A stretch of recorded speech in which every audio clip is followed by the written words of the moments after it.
In the summer of 1867, in a remote farming community outside Sedalia, Missouri, 8-year-old Timothy Caldwell became the subject of the most disturbing medical case study ever documented in the American Midwest.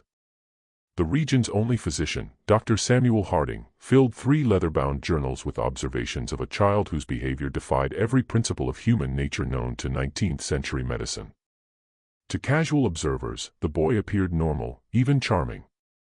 But beneath his innocent exterior lay something that the medical science of the era simply could not explain.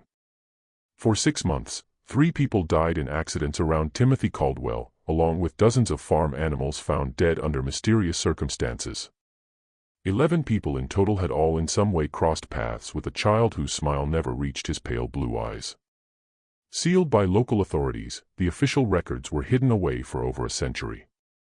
But the truth about Timothy Caldwell reveals a darkness that challenges everything we thought we knew about the capacity for evil in childhood. Before we continue with the story of Timothy Caldwell and the terror that gripped Sedalia County, if this story intrigues you, make sure to subscribe to our channel and ring that notification bell so you never miss our deep dives into America's darkest historical mysteries. And please let us know in the comments what state or city you're listening from. We love hearing from our community of mystery enthusiasts around the world. The events that would make Timothy Caldwell infamous began not with violence, but with loss. The Missouri of 1867 was a state still bleeding from the wounds of civil war. Towns like Sedalia had sent their young men to die on distant battlefields, leaving behind widows, orphans, and communities struggling to rebuild. Nestled in a valley 15 miles south of town, the Caldwell farm had once been prosperous. James and Martha Caldwell had built their homestead with dreams of raising cattle and corn, but those dreams died with James at the Battle of Wilson's Creek in 1861. Martha tried to maintain the farm alone, but consumption took her lungs in the bitter winter of 1865. Their son, Thomas, barely 21, inherited land he couldn't work and debts he couldn't pay. When word arrived that his brother William had died at Andersonville Prison, leaving behind a widow and 8-year-old son, Thomas saw both burden and opportunity. The boy Timothy would need a home, and Thomas needed help with the endless work of farming. A hardman made harder by war and loss, Thomas Caldwell had a wife, Sarah, who had grown sharp-tongued and bitter during their childless years. Neither was particularly suited for raising a child, especially one who arrived at their door in the spring of 1866, carrying nothing but a small cloth bag and eyes that seemed far too old for his young face. Small for his age, Timothy Caldwell had pale skin that burned easily in the Missouri sun, and blonde hair that his Aunt Sarah kept cut short to keep the lice away. He spoke little of his life before the farm, offering only fragments when pressed. His father had been a soldier. His mother had coughed blood. He had lived with neighbors for a while after she died. What struck adults most about Timothy was his politeness. He always said, "Yes, sir," and "Yes, ma'am." He never complained about work or punishment. In every way, he seemed to be the model of a well-behaved child. Dr. Samuel Harding first encountered Timothy in June of 1866 when the boy accompanied his uncle to town for supplies. A graduate of the Missouri Medical College and one of the few formally trained physicians west of St. Louis, Harding had developed a keen eye for reading people during his years treating both Union and Confederate soldiers. Something about the Caldwell boy unsettled him, though he couldn't identify what. The child was perfectly respectful, Harding would later write in his journal. He answered questions directly, maintained appropriate eye contact, and displayed none of the fidgeting or shyness typical of rural children encountering strangers. Yet, I found myself deeply uncomfortable in his presence. His gaze held an intensity that seemed to suggest he was studying me with the same clinical interest that I typically reserved for my patients. The farming community around Sedalia was small enough that everyone knew everyone else's business. Isolated but not so isolated that neighbors didn't notice things, the Caldwell farm was watched. Mrs. Eleanor Patterson, whose property bordered the Caldwell land, would often see Timothy working in the fields or tending to the livestock. She remarked to her husband that the boy worked with unusual focus for a child his age, never seeming to tire, never stopping to play or rest, as children naturally do. It was like watching a little machine, she told her husband Samuel over dinner one evening. He'd work steady from sunrise to sunset, never complaining, never slowing down. Ain't natural for a boy to have no play in him at all. The Patterson farm kept chickens, and Eleanor noticed that her birds became agitated whenever Timothy was near the property line. They would cluster together, squawking and ruffling their feathers, refusing to venture close to the fence that separated the properties. Her husband dismissed it as coincidence, but Eleanor couldn't shake the feeling that the animals sensed something about the boy that humans missed.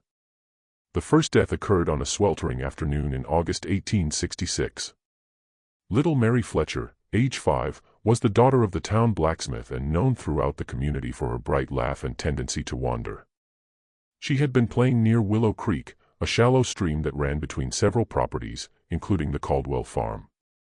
Timothy found her body.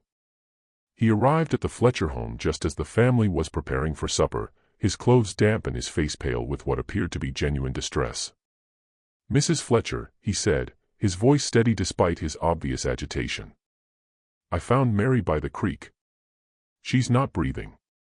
The search party that rushed to the creek found Mary Fletcher face down in water barely 18 inches deep. Summoned immediately, Dr. Harding determined that the child had drowned, a tragic but not uncommon accident in rural areas where children played unsupervised near water. What troubled Harding was not the death itself, but Timothy's account of discovering the body. The boy provided an unusually detailed description of exactly where Mary had been found, the position of her body, and the condition of her clothing. When pressed about how he had come to be in that particular spot at that particular time, Timothy explained that he had been looking for a lost calf. The boy's recall was remarkably precise, Harding noted in his journal. He could describe the exact position of the deceased child's limbs, the way her dress had been caught on a submerged branch, even the color of the water around her face. Such attention to detail seemed unusual for a child who claimed to be frightened and upset by the discovery. When questioned, Thomas Caldwell confirmed that one of their calves had indeed gone missing that morning, and that he had sent Timothy to search the creek area. The calf was found 2 days later, healthy and grazing in a meadow nearly a mile from where Mary Fletcher had drowned. Devastated by their loss, the Fletcher family received Timothy's sympathy with gratitude. He had, after all, been the one to find their daughter and alert them immediately. At the funeral, Timothy sat quietly with his aunt and uncle, his head bowed respectfully throughout the service. When the family thanked him for his quick action, he accepted their gratitude with appropriate solemnity. "I wish I could have found her sooner," he told Mary's father, his voice carrying just the right note of regret and sorrow. But Eleanor Patterson, watching from across the church, noticed something that nagged at her for days afterward. When Mary Fletcher's mother collapsed in grief during the service, when the sight of the small coffin reduced grown men to tears, Timothy Caldwell's expression never changed. His head was bowed in apparent sorrow, but when he thought no one was looking, his pale blue eyes remained dry and watchful, taking in every detail of the scene around him. The second death came 3 weeks later. Old Henrik Larsson, a Norwegian immigrant who had worked as a logger before arthritis forced him into retirement, was found at the bottom of a rocky outcrop known locally as Devil's Bluff. The bluff overlooked the creek where Mary Fletcher had drowned, and Henrik was known to climb there regularly to check on the wild beehives he tended. Once again, Timothy Caldwell was involved in the discovery. He had been walking home from town when he spotted something unusual at the base of the bluff. "I saw Mr. Larsson's hat caught on a thorn bush," Timothy told the gathering crowd. "I called out to him, but got no answer, so I climbed down to look. Henrik Larsson was dead, his neck broken from what appeared to be a fall from the top of the 40-foot bluff. Dr. Harding's examination revealed that the old man had likely died instantly upon impact. The only unusual aspect of the scene was the presence of several dead bees scattered around the body, far more than would typically be found away from a hive. Mr. Larsson knew those bluffs better than any man in the county, Samuel Patterson told Dr. Harding after the examination. He'd been climbing up there for 3 years. Never had so much as a stumble. Don't make sense he'd fall now. When questioned, Timothy suggested that perhaps the old man had been stung by bees and lost his footing. "He was always talking about how angry they get when you disturb them," the boy said. "Maybe they swarmed him and he got confused." Dr. Harding found Timothy's explanation plausible, but something about the scene bothered him. The dead bees were all clustered in a small area directly around Henrik's body. If the old man had disturbed a hive at the top of the bluff, there should have been more evidence of bee activity along his presumed path of flight and fall. Instead, it appeared as though the bees had somehow been concentrated around the impact site. When Harding climbed to the top of the bluff to examine the beehives, he found them intact and showing no signs of recent disturbance. The worker bees were active but not agitated, going about their normal business of gathering nectar from the late summer wildflowers. The third death shattered any illusions about coincidence. In September 1866, 6-year-old Jacob Mills vanished while playing in the woods near his family's cabin. His body was found 4 days later in an abandoned well nearly half a mile from where he had last been seen. Timothy Caldwell had volunteered to join the search party. For 3 days, Timothy searched alongside the adult volunteers, showing remarkable endurance for a child his age. He seemed to know the woods intimately, guiding searchers through areas that even longtime residents found difficult to navigate. When asked how he had learned the terrain so well, Timothy explained that he often explored the woods during his free time, looking for useful plants and herbs that his aunt could use for cooking and medicine. On the 4th day, Timothy appeared at the Mills cabin just after dawn. "I think I found something," he told Jacob's father, his voice heavy with exhaustion. "There's an old well about a half-mile north of here." I heard what sounded like crying. The well was partially concealed by fallen logs and overgrown brush. Jacob Mills was at the bottom, alive but barely conscious, suffering from dehydration and exposure. Dr. Harding was summoned immediately, but the boy died within hours of being pulled from the well, his small body unable to recover from the ordeal. The child had been at the bottom of that well for nearly 4 days, Harding wrote in his journal. The fact that Timothy Caldwell was able to locate him in such an obscure location raises troubling questions. How extensive is the boy's knowledge of the local terrain? What other hidden dangers might he be aware of? More troubling still was Timothy's behavior during Jacob's final hours. While the Mills family maintained a vigil around their dying son, Timothy sat quietly in the corner of the cabin, apparently praying. But Dr. Harding, positioned where he could observe the boy without being noticed, saw something that deeply disturbed him. Timothy wasn't praying. His lips were moving, but his eyes were fixed on Jacob Mills with an intensity that seemed almost scientific. He appeared to be cataloging every detail of the dying child's condition, the labored breathing, the pale skin, the way consciousness flickered in and out. When Jacob finally died, Timothy's expression showed no grief or shock. Instead, there was something that Harding could only describe as satisfaction. After the funeral, Dr. Harding made an excuse to visit the abandoned well where Jacob had been found. The site troubled him for reasons he couldn't articulate. The well was indeed well hidden, concealed by natural debris that would have taken considerable effort to move. Yet Timothy had claimed to hear crying from this location, a claim that seemed improbable given the depth of the well and the amount of brush covering it. As Harding examined the scene more carefully, he noticed something that the initial rescue party had missed in their urgency to save Jacob Mills. Around the rim of the well, the debris had been arranged with unusual precision. Logs and branches that should have fallen randomly showed signs of deliberate placement, creating a natural-looking camouflage that would be nearly impossible to spot unless one knew exactly where to look. The implications were too disturbing to voice aloud, but Harding could not shake the suspicion that Jacob Mills had not simply fallen into the well. Someone had placed him there, and someone had carefully concealed the location until the boy was too weak to survive rescue. That evening, Harding began keeping detailed notes about Timothy Caldwell. If his suspicions were correct, the boy posed a danger to the entire community. But suspicions were not evidence, and evidence was exactly what Harding lacked. The problem was that Timothy Caldwell was by all appearances a model child. He attended church regularly with his aunt and uncle, sitting quietly through services and reciting prayers with appropriate reverence. He worked diligently on the farm, completing tasks that would challenge many adult workers. He spoke respectfully to his elders and showed proper deference to authority figures. Most importantly, Timothy had plausible explanations for his presence at each tragedy. He had been looking for a lost calf when he found Mary Fletcher. He had been walking home from town when he spotted Henrik Larsson's hat. He had volunteered to help search for Jacob Mills, as any concerned member of the community would do. But Harding's medical training had taught him to look beyond surface appearances. In treating wounded soldiers, he had learned to recognize the signs of men who killed not from patriotic duty or desperate necessity, but from something darker and more fundamental. There was a coldness in such men, a disconnection from normal human emotion that manifested in subtle ways, too little reaction to horror, too much interest in suffering, an ability to discuss violence with clinical detachment. Timothy Caldwell displayed all of these characteristics, but compressed into the body and face of an 8-year-old child. Dr. Harding's investigation began in earnest in October 1866. Using his position as the community's physician, he made regular visits to farms and homes throughout the area, ostensibly checking on the health of families still recovering from the hardships of war. In reality, he was gathering information about Timothy Caldwell. What he discovered painted a disturbing picture of a child who seemed to exist at the center of an ever-widening circle of misfortune. Livestock on neighboring farms had been dying at unusual rates, not from disease, but from what appeared to be accidental injuries.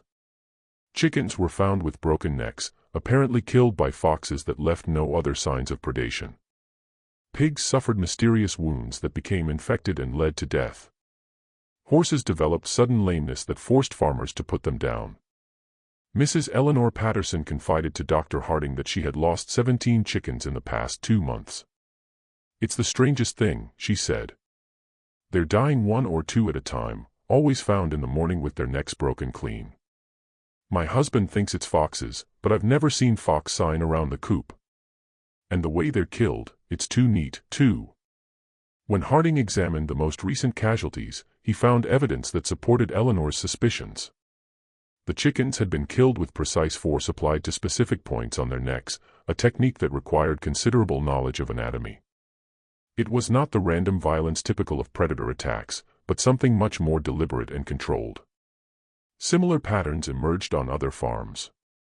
James Wickham had lost 3 calves to what he described as freak accidents, animals that had somehow managed to strangle themselves on ropes or wedge their heads in fence rails in ways that defied logical explanation. Robert Dunham's prize bull had fallen into a ditch and broken its leg despite being one of the most sure-footed animals in the county. In every case, the affected farms were within walking distance of the Caldwell property, and in several instances, neighbors reported seeing Timothy in the vicinity around the time of the incident.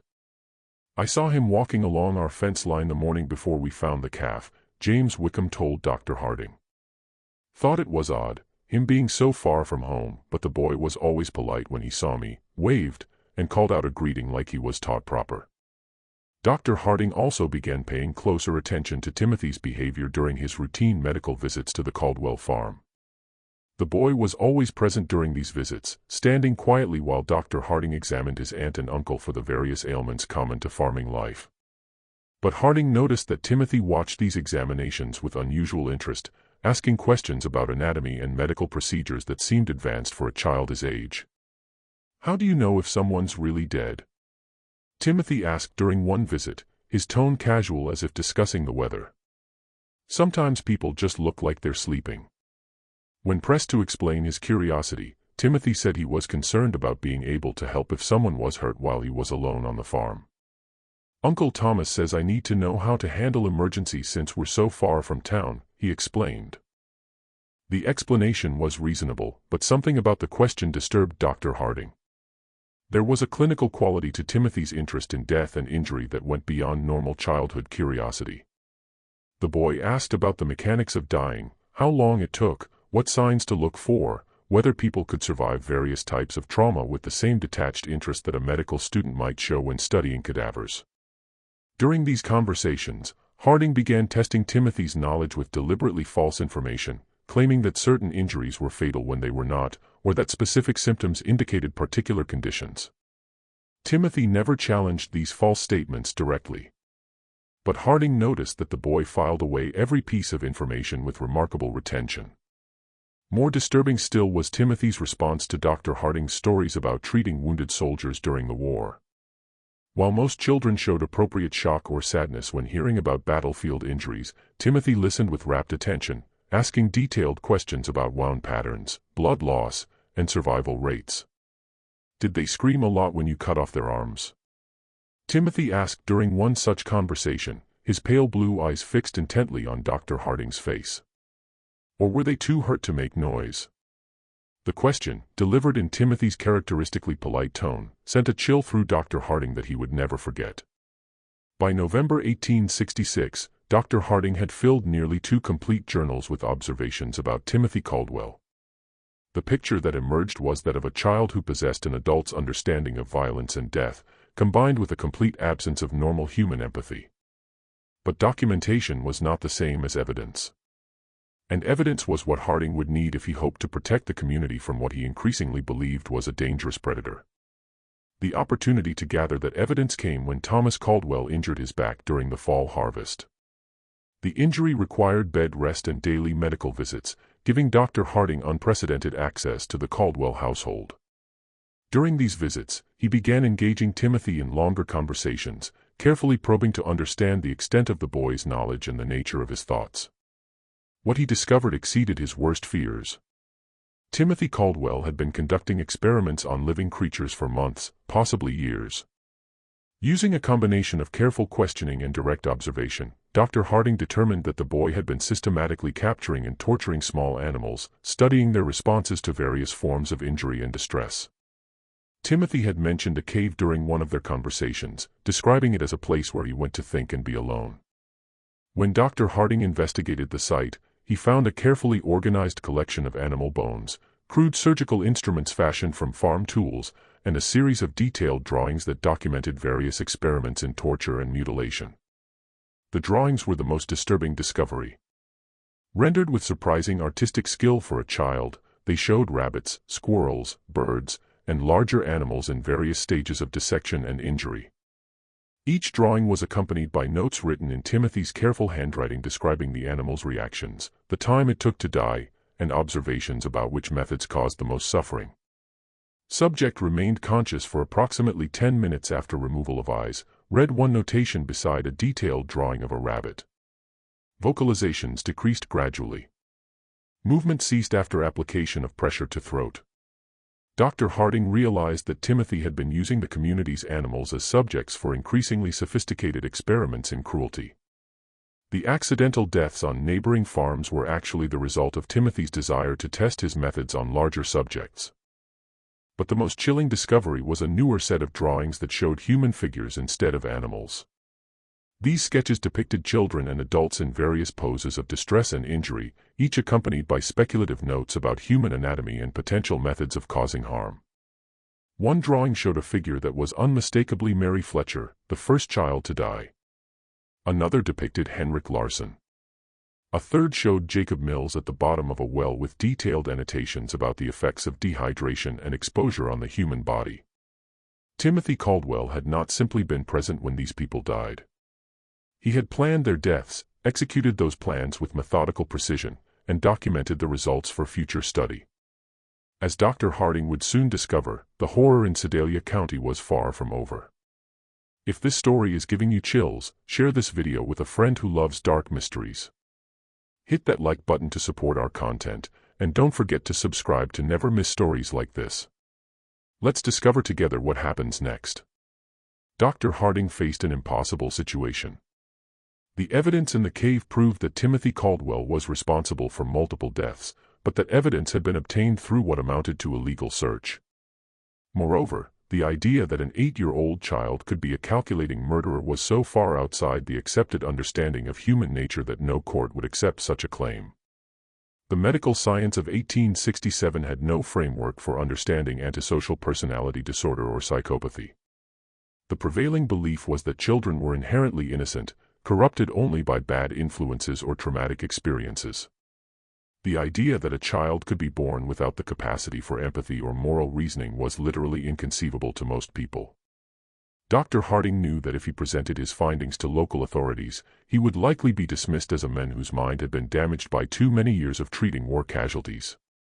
The evidence would be explained away. Timothy would be defended as a traumatized orphan acting out his grief, and the killings would continue. Instead, Dr. Harding decided to confront Timothy directly. During his next visit to the Caldwell farm, he asked the boy to walk with him to check on the livestock in the far pasture. Once they were alone, Dr. Harding revealed what he had discovered in the cave. Timothy's reaction was not what Dr. Harding had expected. The boy showed no surprise, no denial, no fear at being caught. Instead, he listened calmly as Dr. Harding described the drawings and notes, occasionally nodding as if confirming the accuracy of the doctor's observations. "You're not going to tell anyone," Timothy said when Dr. Harding finished speaking. It was not a question or a plea, but a statement of fact delivered with absolute confidence. "Why wouldn't I?" Dr. Harding asked, genuinely curious about the boy's reasoning. Timothy smiled, the first genuine expression of emotion that Dr. Harding had ever seen on his face. "Because no one would believe you," he said. "And because you're curious about what I'll do next." The boy was right on both counts. Dr. Harding knew that his claims would sound like the ravings of a man losing his sanity. But Timothy had also identified something that the doctor was reluctant to admit, even to himself, a scientific fascination with observing the development of what might be the most dangerous human being he had ever encountered. "How long have you been doing this?" Dr. Harding asked. "Since I was 5, Timothy replied matter-of-factly. "Maybe earlier. I started with insects, then mice, then bigger things. It's interesting to see how different animals react to the same treatments." "And the people who died?" Timothy shrugged. "They were experiments, too. I wanted to see if people would react the same way as animals. They do, mostly, but they're better at understanding what's happening to them. That makes it more interesting." Dr. Harding felt a chill that had nothing to do with the November air. "What are you planning to do next?" Timothy considered the question seriously before answering. "I need to find out what happens when you hurt someone who trusts you completely, someone who wouldn't suspect anything until it was too late." The implication was clear. Timothy was planning to kill his aunt and uncle. Dr. Harding knew he had perhaps days, possibly only hours, before Timothy acted on his plans. The boy had revealed his intentions with the casual confidence of someone who believed himself untouchable, and past experience suggested that Timothy did not delay once he had decided on a course of action. That evening, Dr. Harding visited Sheriff William Crawford in Sedalia. Crawford was a practical man who had served with distinction in the Union Army and had little patience for theories or speculation. But he also trusted Dr. Harding's judgment and was willing to listen to evidence regardless of how unusual the circumstances might be. Dr. Harding presented his case carefully, focusing on verifiable facts rather than psychological theories. He showed Crawford the drawings and notes from the cave, pointed out the pattern of deaths and accidents surrounding Timothy, and documented the boy's unusual knowledge of anatomy and violence. Most importantly, Dr. Harding revealed Timothy's stated intention to kill his aunt and uncle. This was information that could not be ignored, regardless of the source. "Even if half of what you're telling me is true," Sheriff Crawford said after reviewing the evidence, examining each disturbing drawing with growing alarm, "we can't arrest a child for drawings and suspicions. But we can watch him, and we can be ready to act if he tries anything." Crawford studied the anatomical precision of Timothy's sketches, noting details that even his experience as a Civil War veteran hadn't prepared him for. The two men spent hours developing their strategy, bringing in Crawford's most trusted deputies, men who had served under him during the war and could be counted on to remain steady under pressure. Dr. Harding and Sheriff Crawford developed a comprehensive plan. Dr. Harding would arrive at the Caldwell farm at his usual time, bringing laudanum ostensibly for Thomas's pain management, but actually to keep both Thomas and Sarah sedated enough to prevent Timothy from harming them easily. Sheriff Crawford and his deputies would position themselves strategically around the farm property, close enough to respond quickly, but far enough away to avoid detection. The plan was put into effect the following morning. As Dr. Harding approached the farmhouse in his buggy, he noticed immediately that something was different. The usual morning sounds of farm activity, chickens pecking in the yard, pigs grunting in their pen, were absent. The property held an unsettling quiet that made his skin crawl. Timothy appeared in the doorway before Dr. Harding had even climbed down from his buggy. The boy stood perfectly still, his pale blue eyes tracking the doctor's movements with predatory focus. He was dressed in his usual work clothes, but Dr. Harding noticed that Timothy's sleeves were rolled up past his elbows, and his hands appeared to have been scrubbed recently, the kind of thorough cleaning that suggested preparation for messy work. "Good morning, Dr. Harding," Timothy said, his voice carrying its characteristic politeness. But something underneath had changed. There was an anticipation there, an excitement that the boy was struggling to contain. "I've been waiting for you." The words sent a chill through Dr. Harding. Timothy's use of waiting suggested that he had been expecting this visit, had perhaps even been counting on it as part of whatever plan he had set in motion. Inside the house, Dr. Harding found Thomas and Sarah Caldwell in their bedroom, both apparently sleeping peacefully. But as he approached Thomas's bed to check his condition, he noticed that the man's breathing was unusually shallow, and his skin had taken on a grayish pallor that suggested more than natural sleep. "What did you give them?" Dr. Harding asked quietly, not turning to look at Timothy, but knowing the boy was watching every move he made. "Just some herbs I found in the woods," Timothy replied, his tone innocent but his choice of words deliberate. "There are so many interesting plants growing wild around here. Some of them have very useful properties." Dr. Harding checked Thomas's pulse and found it weak but steady. Sarah showed similar symptoms. She was deeply unconscious but still alive. Whatever Timothy had used, he had been careful about the dosage. The boy wanted his victims helpless but alive, at least for now. "They're not going to wake up for several hours," Timothy continued conversationally. "That should give us plenty of time to talk without interruption." The conversation that followed was unlike anything Dr. Harding had ever experienced. Timothy spoke about murder and torture with the clinical detachment of a medical professor discussing anatomy. He described his experiments on animals and humans with scientific precision, explaining his methodologies and the insights he had gained from each death.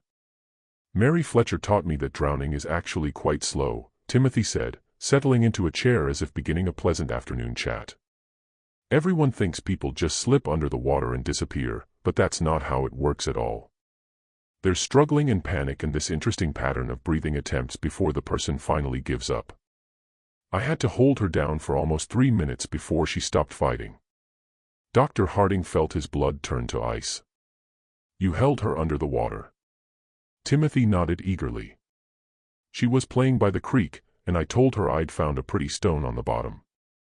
When she bent over to look, I just pushed her head down and held it there. She was so small that it didn't take much strength, but she fought harder than I expected. That's when I realized that people have much stronger survival instincts than animals." "And Henrik Larsson, that was more complicated," Timothy admitted. "I couldn't overpower him physically, so I had to be more creative. I knew he checked his beehives every Thursday morning, so I went up to the bluff the night before and loosened some of the stones along the edge. Then I collected bees from one of his hives and put them in a cloth bag." Timothy's eyes gleamed as he described his methodology. "When Mr. Larsson climbed up to check the hives, I was waiting behind some rocks. I threw the bag of bees at his face and started shouting that there was a massive swarm attacking him. He panicked and stumbled backward right over the edge where I'd weakened the stone barrier. The fall killed him instantly, just like I calculated it would." "And Jacob Mills?" "Jacob was the most interesting of all," Timothy said, his voice taking on the tone of a teacher sharing a particularly fascinating lesson. "I didn't kill him quickly like the others. I wanted to see what would happen if someone died slowly over several days. So, I convinced him to follow me into the woods by telling him I'd found a family of baby raccoons." Timothy paused, seeming to savor the memory. Jacob was so concerned about the imaginary baby animals that he didn't think twice about the danger. "I helped him climb down into the well. Then, I moved the logs and brush to cover the opening. I visited him every day for 4 days, bringing him just enough water to keep him alive, but not enough to let him recover his strength." Dr. Harding realized that Timothy was no longer speaking hypothetically about future experiments. The boy had specific plans, and those plans clearly included the people currently in the house. "What are you planning to do with your aunt and uncle?" Dr. Harding asked directly. Timothy's genuine smile returned, broader than Dr. Harding had ever seen it. "That's where you come in, Dr. Harding. See, all of my previous experiments have been with people who didn't know what was happening to them until it was too late. But you're different. You understand exactly what I am and what I'm capable of. That makes you the perfect subject for a completely new type of study." As Timothy spoke, he began moving around the room, gathering items that Dr. Harding recognized as potential weapons: rope from the barn, a heavy candlestick from the mantelpiece, several sharp kitchen implements. The boy organized his tools with methodical precision, as if preparing for surgery. "I want to find out what happens when someone who knows they're going to die tries to save people they care about," Timothy continued, his excitement growing. "Will you sacrifice yourself to save Uncle Thomas and Aunt Sarah? Will you try to fight me even though you know I've planned for that possibility? Will you try to run away and abandon them to save yourself?" Dr. Harding knew that the time for conversation had passed. Timothy had revealed enough of his plans to make clear that everyone in the house was in immediate mortal danger. He drew the pistol from his medical bag and pointed it at the boy. "Step away from the knives, Timothy," Dr. Harding said, his voice steady despite his racing heart. Timothy looked at the pistol with interest rather than fear. "That's a Navy Colt, isn't it?" he asked conversationally. "I've seen pictures of them in books about the war. How many bullets does it hold?" "6, Dr. Harding replied automatically, then immediately regretted providing the information. "And how many people are you trying to protect?" Timothy asked. "There's Uncle Thomas, Aunt Sarah, yourself, and presumably the 3 law enforcement officers outside. That's 6 people, if my counting is correct. So, even if you shoot me, you'll have used up all your ammunition." Timothy moved closer, no longer bothering to stay out of pistol range. "You want to know how I became what I am," he said, his voice taking on an almost hypnotic quality. "You want to understand whether I was born this way or whether something made me this way. You want to know if there are others like me and how to recognize them before they start killing." Each statement was true, and Timothy's ability to identify and exploit Dr. Harding's intellectual curiosity was as frightening as his capacity for violence. The boy understood people well enough to predict their behavior and manipulate their responses, even when they knew they were being manipulated. The confrontation came as Timothy approached his sleeping uncle with a length of rope in his hands. Dr. Harding stepped forward to intervene, but Timothy moved with surprising speed and strength, producing a kitchen knife and slashing at the doctor's arm. The struggle that followed was brief but violent. Timothy fought with the desperate ferocity of a cornered animal, using the knife with skill that spoke of considerable practice. The boy was smaller and weaker than Dr. Harding, but he was also faster and more agile, and he fought with the calculated precision of someone who had studied anatomy extensively. Dr. Harding managed to grab Timothy's wrist and twist until the boy dropped the knife, but Timothy immediately produced another blade from his clothing. It became clear that the boy had prepared multiple weapons and positioned them strategically throughout the house. The sound of their fight brought Sheriff Crawford and his deputies running from their concealed positions. They burst through the back door to find Dr. Harding struggling with Timothy while Thomas and Sarah Caldwell lay unconscious on their bed, apparently unaware of the violence occurring around them. Deputy Mitchell quickly subdued Timothy while Dr. Harding caught his breath and checked on the unconscious couple. When the dust settled, Timothy Caldwell sat calmly in the corner of the room, his clothes torn and his face bloodied, but his pale blue eyes still holding that same cold intelligence that had first disturbed Dr. Harding so many months earlier. "You can't prove anything," Timothy said as the deputies secured him with ropes. "Nobody will believe that a child did all those things."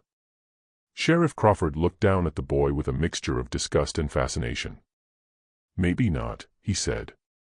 "But we don't have to prove everything. Attempting to murder your family is enough to see you locked up regardless of your age." Timothy smiled at that, the same genuine expression of emotion that Dr. Harding had seen the day before. "You won't hang me," he said with absolute confidence. "I'm too young. And I'm too interesting. Someone will want to study me instead." Just when we thought we'd seen it all, the horror in Sedalia County intensifies. If this story is giving you chills, share this video with a friend who loves dark mysteries. Hit that like button to support our content, and don't forget to subscribe to never miss stories like this. Let's discover together what happens next. Timothy Caldwell was wrong about his fate, but right about the impossibility of proving his crimes. When Sheriff Crawford attempted to present the evidence from the cave to county prosecutors, he encountered exactly the resistance that Dr. Harding had predicted.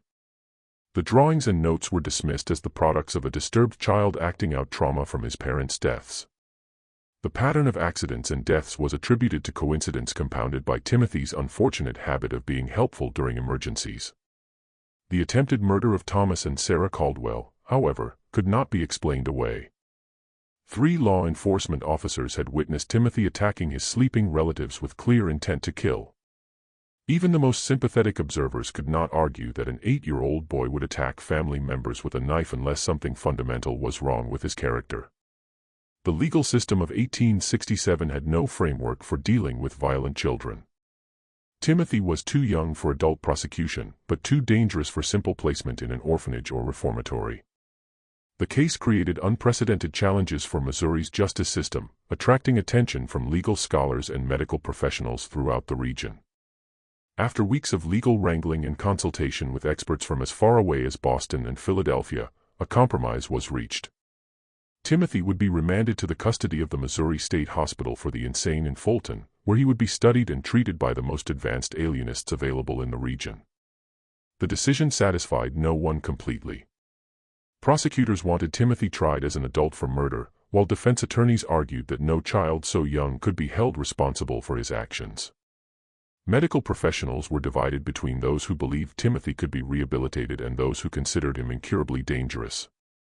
Dr. Samuel Harding volunteered to accompany Timothy to the hospital and remained there for 3 months, documenting the boy's behavior and working with hospital staff to develop an understanding of what they were dealing with. The resulting case study became one of the first systematic examinations of antisocial behavior in children, though it would not be published until decades after the events. Timothy adapted to hospital life with the same calculating intelligence he had shown on the farm. He quickly learned to mimic appropriate emotions and responses, convincing several staff members that he was making remarkable progress in overcoming his traumatic episodes. Timothy would cry convincingly when discussing his crimes, express remorse that seemed genuine, and display what appeared to be authentic gratitude for the care he was receiving. But Dr. Harding observed that Timothy was merely studying the people around him, learning to manipulate them more effectively. The boy had created what amounted to a comprehensive catalog of human emotional responses, and he could reproduce these signals with remarkable accuracy despite feeling none of the underlying emotions himself. The subject displays remarkable cognitive abilities coupled with complete absence of genuine emotional response, Dr. Harding wrote in his detailed reports. He has learned to simulate normal human reactions with sufficient skill to deceive casual observers. But extended observation reveals the performance to be entirely artificial. Timothy understands happiness as the face people make when they want something good to continue, and sadness as the face people make when they want others to help them. But he has never actually experienced either emotion himself. Dr. Harding's evaluation also revealed the extent of Timothy's violent fantasies and future plans. When the boy believed he had gained Dr. Harding's trust by pretending to be fascinated by the scientific approach to studying human behavior, Timothy began sharing ideas for future experiments that made his past crimes seem almost restrained by comparison. He has developed elaborate scenarios for testing human responses to various forms of psychological and physical torture, Dr. Harding reported confidentially. His plans demonstrate remarkable creativity and attention to detail, as well as a sophisticated understanding of human psychology. If he were allowed to mature and gain additional resources, he would likely become one of the most dangerous individuals in American history. The hospital records show that Timothy remained at the facility for 18 months. During that time, several unexplained incidents occurred that bore the hallmarks of Timothy's methods. Other patients were found dead in circumstances that suggested accident or natural causes, but which showed patterns of deliberate planning when examined carefully. 3 elderly patients died from apparent heart failure after interacting with Timothy, though all had been in relatively good health previously. 2 younger patients suffered what appeared to be accidental falls that resulted in serious injuries. But both incidents occurred in areas where Timothy had been seen earlier in the day. Most disturbing were the reports of patients who claimed Timothy had been visiting them at night, standing silently beside their beds and watching them sleep. Hospital staff who worked closely with Timothy also began experiencing unusual problems. Several nurses reported persistent nightmares after spending time with the boy, dreams that often featured detailed scenarios of violence and death. 2 attendants requested transfers to other wards, claiming that they felt constantly watched, even when Timothy was supposedly confined to his room. Dr. Martha Fitzgerald, who had been brought in to provide additional expertise in treating Timothy, discovered that the boy had been keeping a secret journal. Timothy had convinced one of the nurses to provide him with paper and pencil for therapeutic writing exercises, claiming that recording his thoughts and feelings would help him process his emotions more effectively. The journal appeared to contain exactly what Timothy had claimed: daily entries describing his thoughts, his regrets about past actions, and his hopes for future rehabilitation. The writing was appropriately childlike in its language and emotional content, and it painted a picture of a deeply troubled but fundamentally redeemable young person struggling to overcome traumatic experiences. But Dr. Fitzgerald's training in European psychiatric techniques included familiarity with coded communication systems. When she applied analytical methods to Timothy's journal, she discovered that the innocent-seeming entries contained a sophisticated cipher system. The decoded messages revealed Timothy's true thoughts and plans in disturbing detail. Rather than experiencing remorse or rehabilitation, he was conducting a systematic study of the hospital, its staff, and its security procedures. His goal was not merely to escape, but to use his time in confinement to develop more advanced techniques for manipulation and murder. Day 47. Dr. F. believes my tears during today's session were authentic, read one decoded entry. Her response pattern indicates increased sympathy and reduced suspicion. Estimate 3 more weeks of consistent performance will be required to establish sufficient trust for physical contact during sessions. The discovery of Timothy's coded journal led to an immediate tightening of security procedures and a reduction in his contact with hospital staff. But Timothy adapted to these changes with characteristic flexibility, shifting his focus from manipulation to information gathering about hospital routines and potential escape routes. In the summer of 1868, Timothy Caldwell disappeared from the Missouri State Hospital under circumstances that were never fully explained. The official investigation concluded that he had somehow managed to escape during a transfer between buildings despite being under constant supervision by multiple guards. Dr. Harding suspected that Timothy's escape had been far more sophisticated than the official report suggested. The boy had demonstrated remarkable patience and planning ability throughout his confinement, and it seemed likely that he had spent months preparing for his departure. Evidence discovered after Timothy's disappearance suggested that he had been manipulating the facility staff far more successfully than anyone had realized. Several guards reported having made small policy exceptions for Timothy in the weeks before his escape, allowing him slightly longer exercise periods, providing him with additional reading materials, making minor adjustments to his daily routine that individually seemed harmless, but collectively may have created opportunities for escape. He spent a year and a half studying the facility and its personnel, Dr. Harding wrote in his final report on the case. By the time he made his move, he understood the psychology of every person who worked there better than they understood themselves. His escape wasn't an act of desperation. It was the culmination of a carefully executed plan.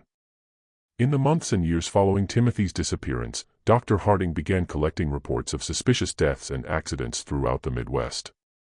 Many of these incidents bore hallmarks that seemed consistent with Timothy's methods: carefully staged accidents that resulted in death, evidence of systematic torture of animals, and the presence of a child who seemed unusually helpful and emotionally mature. The challenge was that Timothy would now be older, potentially strong enough to overpower adult victims, and certainly sophisticated enough to avoid the mistakes that had led to his original capture. His time of intensive study in human psychology, combined with his natural intelligence and complete lack of moral restraint, had created something unprecedented in American criminal history. Dr. Harding spent the remaining years of his career tracking these reports and attempting to develop a comprehensive understanding of what Timothy Caldwell represented. His private journals, discovered after his death in 1891, contained hundreds of pages documenting cases that might have involved Timothy, along with theoretical discussions about the nature of evil and the possibility that some individuals might be born without the capacity for moral reasoning. The broader implications of Timothy's case continue to influence discussions about criminal justice, child psychology, and mental health treatment for decades after his disappearance. His ability to deceive trained professionals raised uncomfortable questions about the reliability of psychiatric evaluation, while his manipulative skills highlighted the potential dangers of assuming that all children are inherently innocent and redeemable. The Caldwell farm was abandoned after Thomas and Sarah recovered from their ordeal. Neither could bear to remain in the place where they had unknowingly harbored a killer for nearly 2 years. The property eventually reverted to the county and was sold to developers in the 1890s, but local residents avoided the area for decades afterward. The cave where Timothy had conducted his experiments was sealed by Sheriff Crawford shortly after the boy's arrest, but the location was never forgotten by those who knew of its significance. Local legend claimed that the cave was cursed and that animals would not graze in the surrounding area. Dr. Harding's journals were donated to the Missouri Historical Society in 1923 by his daughter, who felt that the scientific value of her father's observations outweighed concerns about the disturbing nature of the content. The journals remain in the Society's archives, available to researchers who can demonstrate legitimate academic interest in the development of psychological understanding. Thomas and Sarah Caldwell never spoke publicly about their experience with Timothy, but both lived under assumed names for the remainder of their lives, apparently fearing that the boy might someday return to finish what he had started. Sarah died in 1889, and Thomas followed in 1894. Neither ever had children of their own. In his final journal entry, written just days before his death in 1891, Dr. Harding reflected on the broader implications of Timothy's case. I have spent 24 years trying to understand what Timothy Caldwell represented, and I fear I have reached a disturbing conclusion. Timothy was not an aberration. He was a glimpse into what human beings might become when stripped of the moral and emotional constraints that we consider fundamental to our nature. If he survived to adulthood, then somewhere in America, there walks a man who understands human psychology better than any trained professional, who can manipulate people with supernatural skill, and who views the rest of humanity as nothing more than subjects for experimentation. This mystery shows us that evil can wear the face of innocence, and that our assumptions about childhood and human nature may be dangerously naive. The case of Timothy Caldwell forces us to confront uncomfortable questions about the nature of moral development and the possibility that some individuals may be born without the capacity for empathy or conscience that we consider fundamental to humanity. What do you think of this story? Do you believe everything was revealed, or might there be more to Timothy Caldwell's fate than the official records suggest? Leave your comment below and let us know your thoughts about this disturbing chapter in American history. If you enjoyed this tale and want more horror stories like this, subscribe, hit the notification bell, and share with someone who loves mysteries as dark and complex as this one. Remember, the truth is often more terrifying than fiction. And history holds secrets that continue to challenge our understanding of human nature. See you in the next video.